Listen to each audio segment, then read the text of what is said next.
사람은 누구나 자신의 앞날, 그러니까 내 자신의 미래뿐만 아니라 자녀가 있으면 자녀들의 앞날에 대해서 어떤 모종의 어떤 기대감, 이렇게 됐으면 좋겠다. 그럼 어떤 느낌, 내 인생이 앞으로 이런 느낌이었으면 좋겠다. 이런 느낌들을 우리가 가지고 있죠.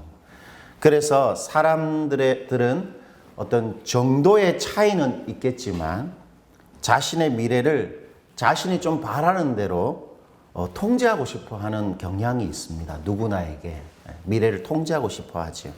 그것은 지극히 당연한 사람들의 본능입니다. 미래를 통제하고 싶어 하는 것. 왜냐하면 우리는 본능적으로 이렇게 생각하기 때문인데, 이 세상에서 오직 나 자신만이 나와 내 인생을 진심으로 지킬 수 있기 때문이죠. 우리 자녀들은 오직 나만이 지킬 수 있습니다. 그리고 이 세상에서 내가 성공해야만, 청소년 때도 그렇고 20대도 그렇고 30대도 그렇고 그 나이에 맞는, 또는 이 한국 사회가 어느 정도 정해놓은 그 성공의 기준에 내가 좀 맞춰야만 행복한 인생을 살 수 있다라고 우리가 생각하기 때문이지요. 그런데 여러분, 그러한 삶의 안정과 성공을 위해서 한국 사회가 주로 사용하는 인생의 첫 번째 통제 방식이 있습니다. 그러니까 한국 사람들이 이 한국 사회를 살아가면서 자신의 인생을 통제하고자 할 때 가장 중요한 첫 번째 통제 방식은 바로 대학 입시입니다. 대학 입시.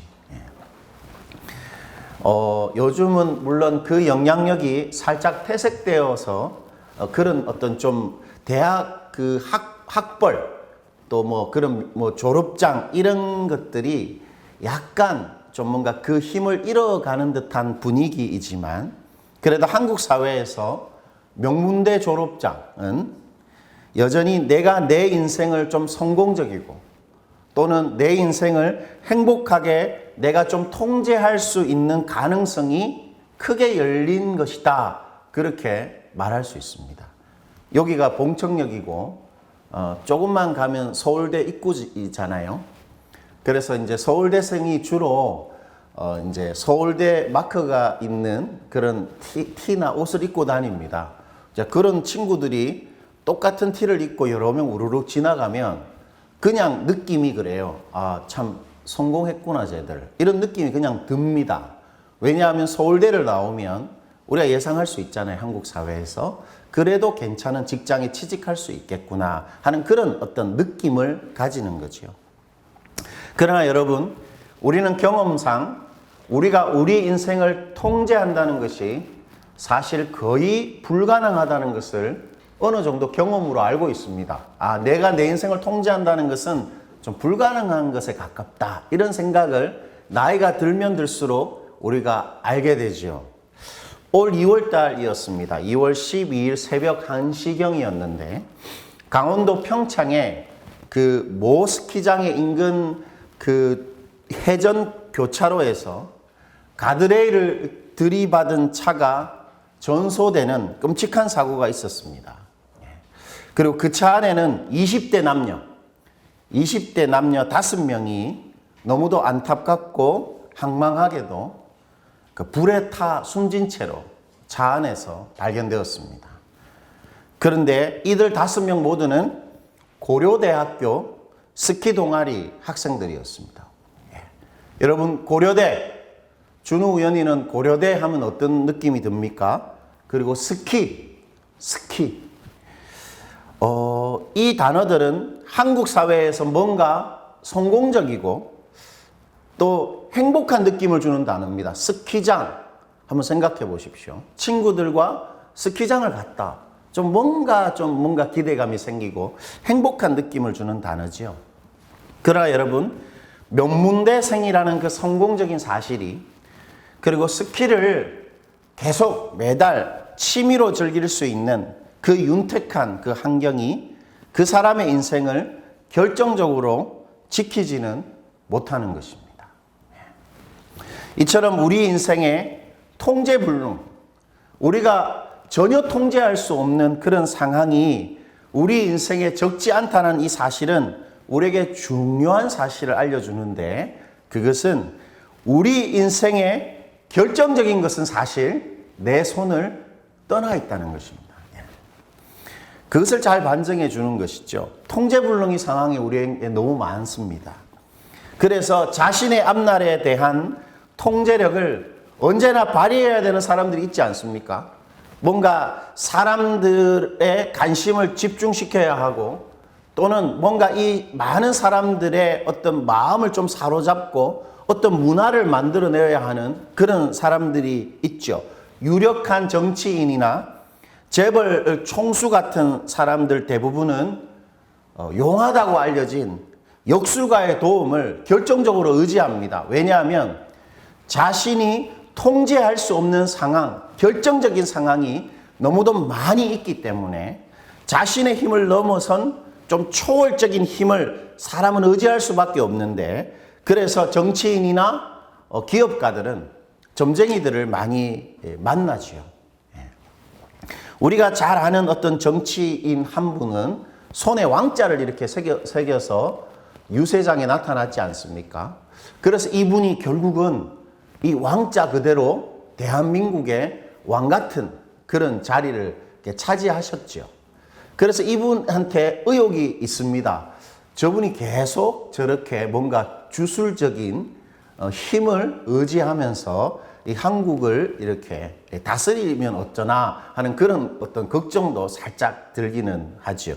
하여튼 우리가 알고 있는 정치인, 그런 분도 계시죠. 오늘 고대 근동에 우리가 읽었던 이 절대 권력자 모압 왕 발락입니다. 모압의 왕 발락도 자신의 앞날을 통제하고 싶어 합니다.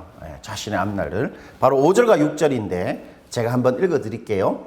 그가 사신을 부올의 아들 발람의 고향인 강가 부돌에 보내어 발람을 부르게 하여 이르되, 보라, 한 민족이 애굽에서 나왔는데 그들이 지면에 덮여서 우리 맞은편에 거주하였고 우리보다 강하니 청하건대 와서 나를 위하여 이 백성을 저주하라. 내가 혹 그들을 쳐서 이겨 이 땅에서 몰아내리라. 그대가 복을 비는 자는 복을 받고 저주하는 자는 저주를 받을 줄을 내가 알미니라. 그러니까 모압 왕 발락이 유명한 점쟁이, 복술자인 발람에게 이스라엘 백성을 저주하라 이렇게 요청하는 장면입니다. 여러분, 모압 왕 발락은 이스라엘 군대가 자신의 주변 국가인 아모리 그리고 바산, 이렇게 그러니까 이스라엘 백성이 자신 주변의 국가 둘러싸고 있는 아모리족 속과 이 바산을 전멸시키는 것을 두 눈으로 똑똑히 보았습니다. 모압 왕 입장에서는 아모리 족속은 어떤 나라였냐면 자신의 땅 일부를 무력으로 차지한 그야말로 원수 같은 민족입니다. 내 땅을 쳐들어와 가지고 거의 3분의 2 정도가 되는 내 땅을 차지한 것이죠. 뭐 예를 들면 여러분 한번 생각해 보십시오. 우리가 주택가에 이렇게 사는데 내 옆집에 사는 사람이 조폭입니다. 조폭. 그게 보니까 막 이렇게 뭐 이렇게 덩치 큰 사람들이 와서 막 90도로 인사하고 막 이런 사람이, 조폭 두목 같은 사람이 내 옆집에 살아요. 그런데 이 사람이 내가 써야 될 주차장을 마음대로 씁니다. 그러면 우리가 어떻게 해야 될까요? 그 사람한테 말도 못하고 무서워서 다른 데 우리가 주차하게 되겠죠. 마치 그런 상황입니다. 모압 왕이 아모리 족속이 쳐들어와서 자기 땅을 차지하고 있는 거예요. 그 아모리 족속. 그리고 바산은 거인족입니다. 거인족. 이 바산이란 나라의 그 당시 왕의 이름은 옥이었습니다. 옥. 그런데 이 사람의 침대 길이가 자그마치 4m. 한번 생각해 보세요. 침대 길이가 4m였다고 합니다. 그러니까 이 사람의 키가 거의 3m에 육박했다라고 추정이 돼요. 그렇게 성경에 기록하고 있는데, 바산족은 아마도 최소 평균 신장이 2m 50 정도 됩니다. 제가 180이니까 여러분 한번 생각해 보십시오. 여러분 한 2m가 넘는 남자 3명이 지나간다. 그래도 우리가 약간 주눅이 들잖아요. 그런데 그런 남자들이 군대를 이루고 있습니다. 군대를. 그게 바로 바산족입니다. 그런데 그런 난폭한 아모리 족속과 그렇게 거대한 바산족을 이스라엘이 며칠 만에 어떻게 했습니까? 전멸했습니다. 전멸. 그러니 모압 왕 발락이 두려울 수밖에 없었죠. 그래서 자신의 힘을 넘어선 초월적인 힘을 의지했는데 그것이 바로 발람의 주술이었습니다. 아마도 당시 이 발람은 누군가에게 복과 저주를 가져다 줄 수 있는 영험한 어떤 능력이 있는 점술가로 주변에 정평이 나 있었던 것 같습니다. 그러니까 이 모압 왕이 찾아갔던 거겠죠. 그리고 많은 돈을 줘서 이렇게 복채를 들고 가서 그의 어떤 능력을 사용하고 싶어 했던 것이죠. 아마도 실제로 발람은 누군가에게 복을 내리기도 하고 그 사람의 저주가 실제로 일어난 일이 많았던 것 같습니다. 모압 왕 발락은 발람이 이스라엘을 저주하기만 한다면 이스라엘이 운이 다해서 자신이 이스라엘을 이길 수 있다. 그렇게 틀림없이 생각했습니다. 그러니까 어떻게 한 것입니까? 이 모압 왕 발람은 자신의 앞날을 어떤 식으로든 통제하고 싶어 했고 실제로 통제할 수 있다.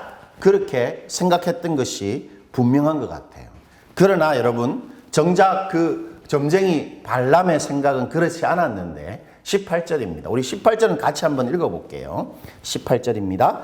발람이 발락의 신하들에게 대답하여 이르되 발락이 그 집에 가득한 은금을 내게 줄지라도 내가 능히 여호와 내 하나님의 말씀을 어겨서 덜하거나 더하지 못하겠노라.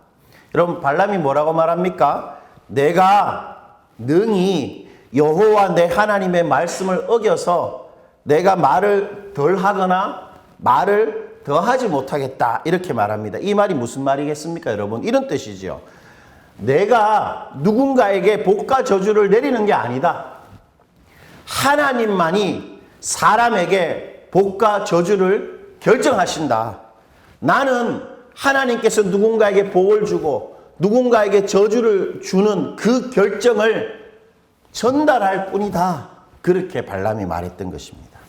여러분 이 말은 이사야 41장을 보면 하나님도 똑같이 하는 말인데 여러분 이사야 41장은 하늘 법정이 등장합니다. 하나님께서 당시 사람들이 의지했던 신적인 존재들이 있지 않습니까? 당시 사람들이 의지했던 신적인 존재. 실제로 뭐 어떤 신적인 존재들 뿐만 아니라 우상뿐만 아니라 돈, 권력, 뭐 사람들이 추구하는 그 안정에 대한 욕구, 이런 어떤 세상의 어떤 신적인 존재들을 당신의 하늘 법정으로 소환합니다. 예, 그게 바로 이사야서 41장 21절인데 한번 제가 읽어볼게요. 나 여호와가 말하노니 너희 우상들은 소송하라. 야곱의 왕이 말하노니 너희는 확실한 증거를 보이라. 하나님은 당신의 하늘 법정으로 우상들을 소환합니다. 예, 우상들을 고소한 거예요. 고소. 그 고소의 내용이 뭐냐면 우상들에게 정말로 신적인 능력이 있는지 확인해 보려는 것입니다. 그래서 확실한 증거를 보여라. 너희가 세상 사람들이 다 의지하는 신적인 존재들인데 너희들에게 정말 신적인 능력이 있는지 이 법정에서 한번 확실한 증거를 보여봐라. 그렇게 고소하신 것이죠.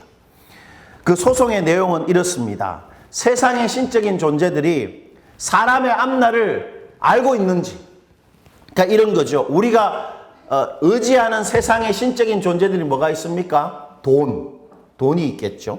그 다음에 뭐 부동산, 그 다음에 어떤 권력, 그 다음에 안정의 욕구, 또는 뭐 화려함, 뭐 이런 것들이 세상의 그 신적인 존재들일 텐데 그 존재들이 우리의 앞날을 알고 있는지 하나님 한번 증명해 보라. 그렇게 말씀하시는 것입니다.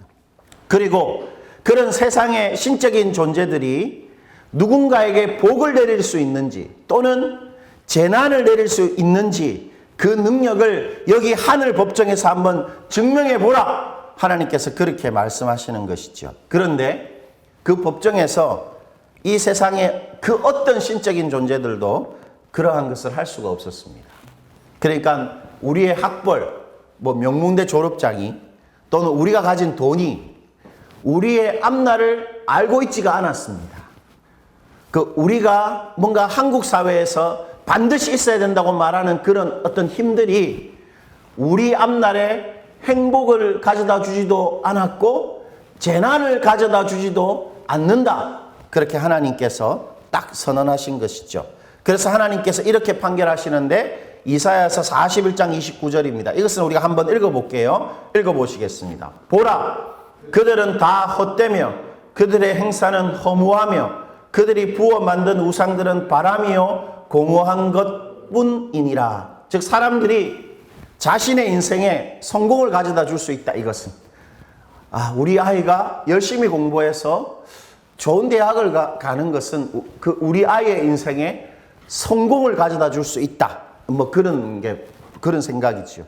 그리고 행복하게 살 수 있는 것이 분명할 것이라고 어떤 기대하는 세상의 신적인 힘들은 사람들의 앞날을 예상할 수도 없었습니다. 사람의 인생에 저주도 그리고 행복도 결정할 수가 없었던 것이죠. 여러분, 이 시대의 우상이 뭡니까? 이 시대의 최고의 우상, 그게 뭘까요? 우리 몸입니다. 몸. 니체는 신이 죽었다라고 이렇게 선언한 철학자잖아요. 그래서 이렇게 말했습니다. 신이 사라지고 나면, 사람들의 무신론자가 되면 최고의 신이 등장하는데 그것이 바로 육체다, 몸이다, 이렇게 말했습니다. 이 시대의 최고의 우상은 사실 돈보다 더 센 힘을 가진 우상은 우리 몸입니다. 몸. 그런데 여러분, 우리 몸이 우리의 앞날을 예상할 수 있습니까?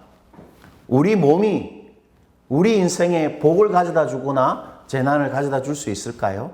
아무리 자신의 몸을 아끼고 자신의 자아가 좋아하는 어떤 쾌락을 추구한다고 해서 절대로 성공적이고 행복한 삶을 살 수 있는 것이 아니지요. 즉 사람의 앞날에 일어날 일을 미리 알고 그리고 사람에게 우리 인생의 어떤 재난이나 또는 행복을 결정할 수 있는 존재는 오직 뭐밖에 없습니까? 뭐밖에 없죠? 오직 뭐밖에 없습니까, 여러분? 하나님밖에 없는 것입니다. 이것이 오늘 발람의 고백이고 또 하나님의 자기 주장입니다. 오직 하나님만이 내 앞날을 알고 오직 하나님만이 내 인생의 저주와 행복을 결정하신다. 그것이 발람의 고백이고 그리고 하나님께서 내가 그렇다 그렇게 말하는 주장이지요. 여러분, 이것이 믿어지십니까? 만약 우리가 이 사실을 정말 믿고 이렇게 받아들인다면 분명해지는 것이 있습니다. 내 앞날을 오직 하나님만 아시고 나의 인생에 또는 내 자녀의 인생에 행복을 결정하든지 재난을 결정하든지 그 둘 중에 하나를 결정하는 분이 오직 하나님밖에 없다라는 것이 분명해지면 우리에게 틀림없이 보여지는 것이 있는데 그것은 내가 내 인생을 통제할 수 있는 것이 아니라는 사실입니다. 내 인생은 내가 통제할 수 있는 것이 아닙니다. 인생은 우리가 통제할 수 있는 어떤 것이 아니에요. 물론 성실히 공부해서 우리 수능 성적이 좋고 우리가 이 한국 사회의 흐름을 좀 잘 읽어서 투자를 잘하면 성공적이고 행복한 삶을 위한 가능성이 커지는 것은 틀림없습니다. 그러나 내 인생은 본래가 그러한 것으로 통제될 수 있는 것은 절대로 아닌 것입니다.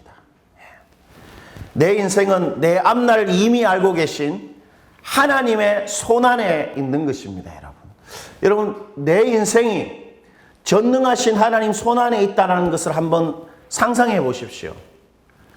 내 인생이 하나님의 손안에 있습니다. 그래서 내 인생은 하나님이 정말 다 아십니다. 내 인생의 과거와 현재와 미래가 주님 손안에 있기 때문에 하나님은 내 인생의 모든 앞날을 다 아십니다. 그리고 내 인생이 하나님의 손안에 있기 때문에 하나님이 결정하지 않은 일들이 밖에서 안으로 들어올 수 없고 일어날 수가 없게 되어 있는 것이죠. 하나님만이 내 인생의 복과 재난을 결정하시는 것입니다. 그러므로 여러분, 우리 인생에서 제일 중요한 것은 내가 내 인생을 얼마나 성공적으로 사는가가 아닙니다. 예. 뭐 10대에는 이렇게 돼야 성공적이고 20대나 30대에는 이렇게 해야 좀 뭔가 성공적이고 40대 후반에는 그래도 직장만 할 수 있는 뭐는 가능성이 있어야 성공적이다. 이런 것이 우리 인생에서 결정적인 것이 절대로 아닌 것입니다.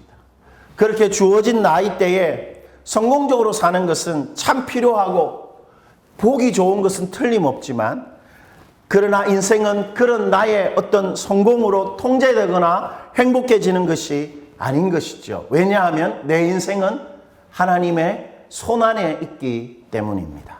그래서 시편 기자가 이렇게 노래하지요. 나의 앞날이 주의 손에 있사오니 내 원수들과 나를 핍박하는 자들의 손에서 나를 건져주소서. 자신의 앞날이 주님의 손에 있다. 그렇게 시인이 말하고 있습니다.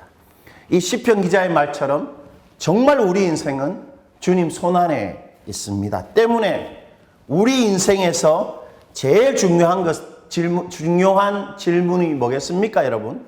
우리 인생에서 내가 인생을 잘 살고 있는가? 그것에 대한 제일 중요한 질문은 하나님이 과연 내 인생에 복을 주시는가? 여러분, 하나님이 여러분의 인생에 복을 주십니까? 우리 주원자매 인생에 하나님이 복을 주시나요? 우리 회경사모 인생에 복을 주시는 거 맞습니까? 보람자매 인생에 하나님이 복을 주시는 거 맞나요? 그럴 것 같기도 하고 아닐 것 같기도 하고 잘 모르겠죠. 그 질문에 대해서 하나님께서 오늘 이렇게 답해 주십니다. 그것이 바로 12절인데 우리 12절은 다 같이 한번 읽어볼게요. 하나님이 발람에게 이르시되 너는 그들과 함께 가지도 말고 그 백성을 저주하지도 말라. 그들은 복을 받은 자들이니라. 하나님은 하나님의 백성 이스라엘을 한마디로 이렇게 소개하십니다. 어떻게 소개하십니까, 하나님이? 그들은 나에게 복을 받는 자들이다. 그것이 이스라엘에 대한 하나님의 생각이었습니다. 즉, 하나님의 사람들은 언제나 복 받습니다, 우리들은. 우리가 정말 하나님의 사람이 맞다면 우리들은 어디에서나 하나님께 복을 받는 자들입니다. 신명기 23장 5절은 그것을 이렇게 바꾸어 말하고 있는데 내 하나님 여호와께서 너를 사랑하심으로 내 하나님 여호와께서 발람의 말을 듣지 아니하시고 내 하나님 여호와께서 그 저주를 변하여 복이 되게 하셨나니. 즉 하나님이 이스라엘에 대한 발람의 저주를 어떻게 하셨습니까? 바꾸셨습니다. 그래서 복이 되게 하셨다고 말합니다. 저주가 있는데 뭔가 끔찍한 상황이 앞에 있는데 그 상황이 하나님에 의해서 복이 됐다. 그렇게 말하는 것입니다. 우리는 구약의 요셉에서도 비슷한 말을 듣는데 창세기 50장 20절입니다. 당신들은 나를 해하려 하였으나 하나님은 그것을 선으로 바꾸사 오늘과 같이 많은 백성의 생명을 구원하게 하시려 하셨나니. 해를 하나님이 선으로 바꿨다는 것입니다. 요셉의 형들이 요셉을 노예로 팔아버린 그 끔찍한 저주 같은 과거의 사건. 여러분, 만약 우리 과거에 부모님이 나를 버렸다. 한번 생각해 보십시오. 부모님이 나를 버린 이유가 뭔가 전혀 이해가 되지 않는, 오히려 부모님들이 편하려고 나를 버렸다고 한번 생각해 보십시오. 그런 부모님들 용서할 수 있겠습니까? 끔찍한 사건이지요. 요셉도 그런 끔찍한 과거가 있었던 것입니다. 그런데 그 끔찍한 과거를 하나님이 오히려 결국은 선한 결과가 되도록 바꾸어내셨다는 것이지요. 하나님은 우리의 몸과 우리의 인생을 구속하십니다. 십자가 위에서. 우리의 과거도 하나님이 구속하시는 것입니다. 요셉을 보면 알 수 있는 거죠. 요셉의 끔찍한 과거를 결국 선으로 바꾸십니다. 사도 바울도 우리에게 똑같은 말을 했지요. 로마서 8장 28절입니다. 이거 한번 읽어볼게요. 다 같이. 우리가 알거니와 하나님을 사랑하는 자, 곧 그의 뜻대로 부르심을 입은 자들에게는 모든 것이 합력하여 선을 이루느니라. 여러분, 이 말씀이 우리에게 주어진 약속인데 정말 믿어집니까? 모든 것입니다. 모든 것이 합력하여서 결국 주님의 손 안에서 선으로 바꾸어진다는 것이지요. 하나님의 사람들에게는 어떤 저주 같은 상황과 사건도 결국은 모두 다 선한 결과를 만들어낸다는 것입니다. 거짓말 같지만 주님이 우리에게 약속하신 것입니다. 하나님의 손 안에서 우리 인생의 모든 것들이 다 선하게 만들어진다. 내가 실패한 것, 내가 게을러서 좀 잘 못한 것, 그리고 그렇게 안 되었으면 좋겠는데 뭔가 끔찍한 일이 일어났던 것, 그것이 다 힘을 합쳐서 하나님의 손 안에서 선으로 바뀌어진다. 그렇게 약속하고 있는 것입니다. 이것이 바로 하나님이 말하시는 이스라엘은 나한테 복받는 자들이다라는 말의 실제 의미입니다. 이처럼 우리는 하나님께 사랑받는 복받는 사람들입니다. 그래서 우리가 불성실해서 실패하고 그것조차 결국 우리에게 복이 됩니다. 우리가 뭔가 잘못했는데도 그 일이 복이 됩니다. 어떻게 그렇게 말할 수 있습니까? 우리는 바로 그것을 믿고 하나님의 복받는 백성이 되었기 때문입니다. 우리가 잘못한 그것을 용서받고 그리스도인이 된 것이지요. 그래서 하나님은 우리가 뭔가 계속 잘못해도 그 잘못한 그것 복으로 바꾸어 내십니다.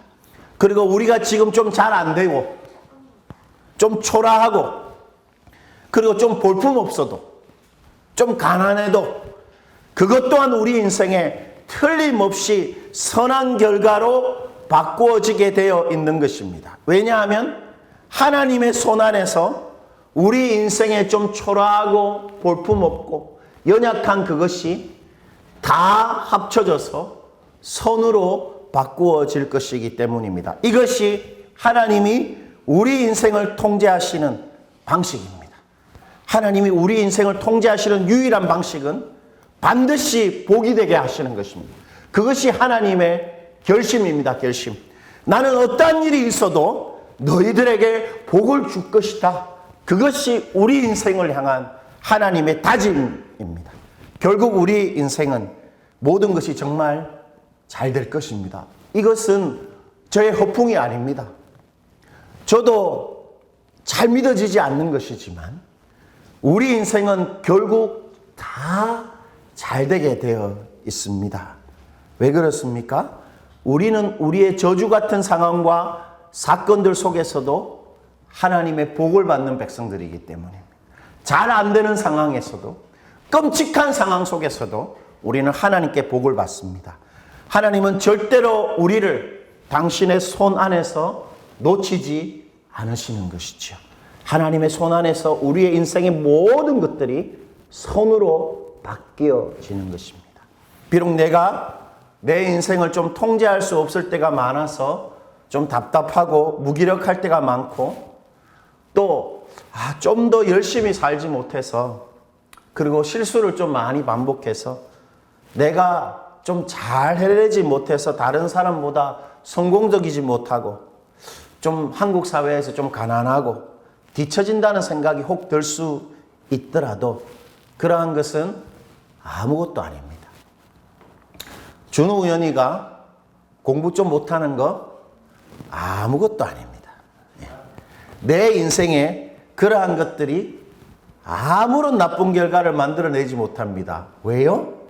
주님의 손 안에서 우리가 잘 못하는 것도 합하여 선이 되기 때문입니다. 우리는 하나님한테 복을 받는 사람들이기 때문이지요. 여러분, 하나님은 이미 십자가 위에서 그것을 다 이루셨습니다. 예수님께서 뭐라 말씀하셨습니까? 다 이루었다 하셨습니다. 우리가 경험해야 될 실패, 그 저주와 어두움을 십자가 위에서 예수님이 다 감당했던 것입니다. 혹 우리가 인생을 살아가면서 그 끝을 알 수 없는 어둠 속에 있을 때가 있을 겁니다. 그런데 그 어둠은 실제 어둠이 아닙니다. 왜냐하면 우리의 진짜 실제 어둠은 2000년 전에 십자가 위에서 태양이 그 빛을 잃고 예수님한테 다 임했기 때문입니다. 이미 우리의 어둠, 우리의 나쁜 것, 우리의 실패가 예수님한테 다 퍼부어졌던 것이죠. 우리가 경험하는 것은 그 그림자인 것입니다. 그 그림자가 선으로 바꾸어지는 것이지요. 때문에 결국 우리는 오늘 이 시간이, 그리고 이 사건이, 그리고 우리가 겪는 오늘 이 일이 나를 사랑하시는 하나님에 의해서 결국 복이 될 것이라는 믿음으로 살 수 있는 것입니다. 그것이 우리가 우리 인생에 가질 수 있는 유일한 확신입니다. 내 인생의 모든 것은, 내 자녀들의 모든 것은 결국 잘 될 것이다. 하나님의 손 안에서 나는 복을 받는 사람이기 때문이다. 그것이 우리 인생에 대한 확신입니다. 우리 모두 정말 하나님께서 우리를 아끼신다. 정말 하나님이 내 인생을 소중하게 여기셔서 당신의 손 안에서 정말로 선으로 바꾸는 하나님께 복받는 자들임을 믿고 살아가십시다. 그래서 우리가 우리 인생을 통제하려고 바둥대지 말고 하나님의 선한 소울길을 정말로 경험하는 그런 복된 자들이 되시기를 축원드립니다.